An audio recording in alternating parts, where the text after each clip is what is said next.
at some of the objectives of this course and what we're going to be talking about over the next few lessons. If you look on page 3, you'll see that number 1 and number 2 is about applying qualitative and quantitative research principles to your own situation and their underpinnings. Qualitative and quantitative research has certain characteristics about them.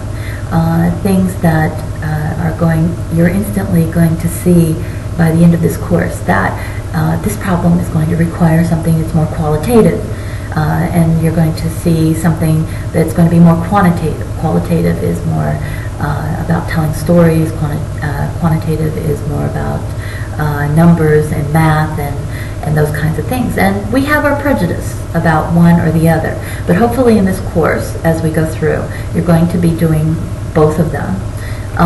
Then you will start to see that there are advantages to one side of this type of research, and there are disadvantages to all kinds of researches.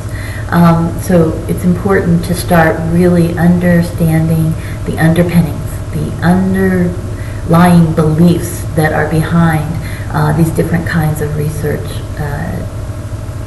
methods and types of processes that we do.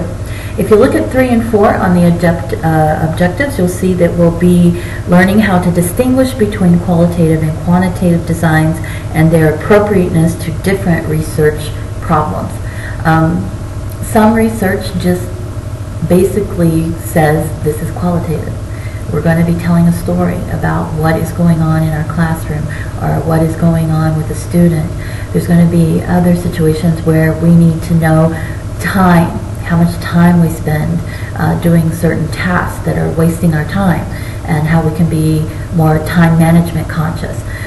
If we're talking about maybe something that is more like how many numbers or how many students are doing this compared to the students who are not doing this, we might need more of a numbers statistic in order to figure out what is going on and to really understand the situation. But we're going to start to learn how to take a problem. You know, someone will come to you and say, I have this problem, and you're instantly going to start to think, this is going to be more of a qualitative, or it's going to be more of a quantitative study, and I can start to look at some of the specific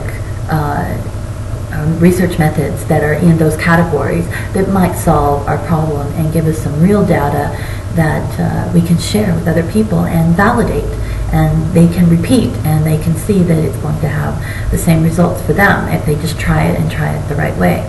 Very systematic system, right? Now if you look at number 5, it says develop strategies to learn how to formulate research questions that will address potential knowledge gaps in a selected field of research. Sometimes people don't even know what the problem is.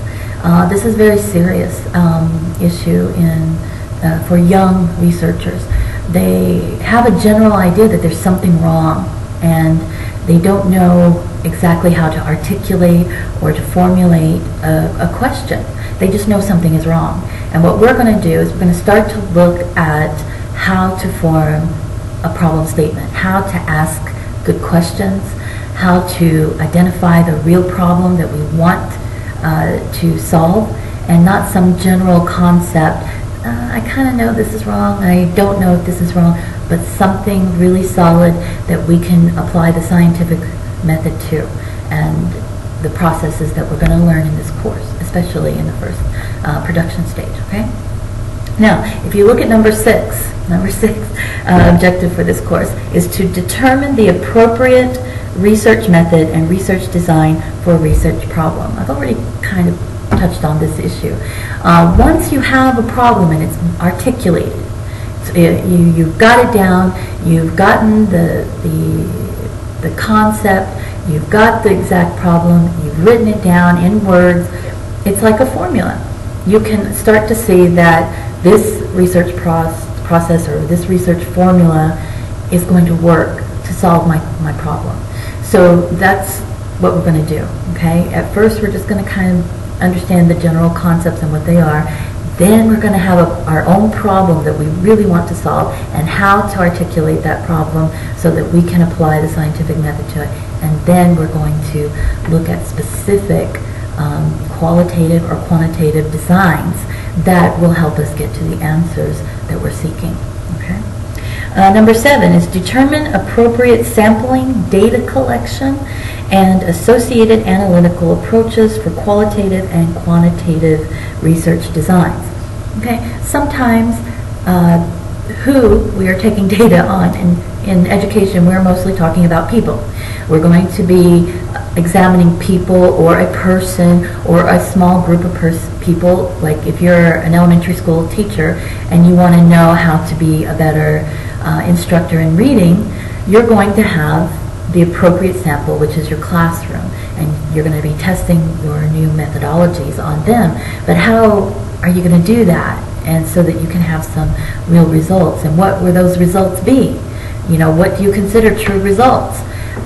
It's the appropriateness of how the students learn, what their skill sets are to begin with, where you think you're going wrong with your reading and you want to improve methods of instruction. Maybe some background on the students is important as well.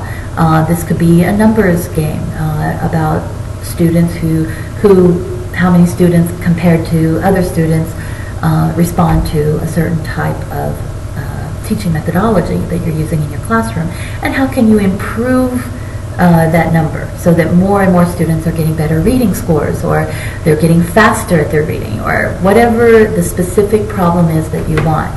And you want your sample, the students that you're going to be talking to match exactly what your research method is going to be and what you see as the problem.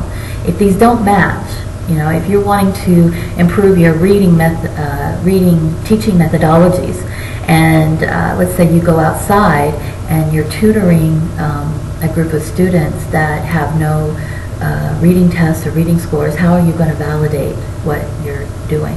So it's a different situation from when you're in the classroom. In the classroom, you have access to those kinds of scores.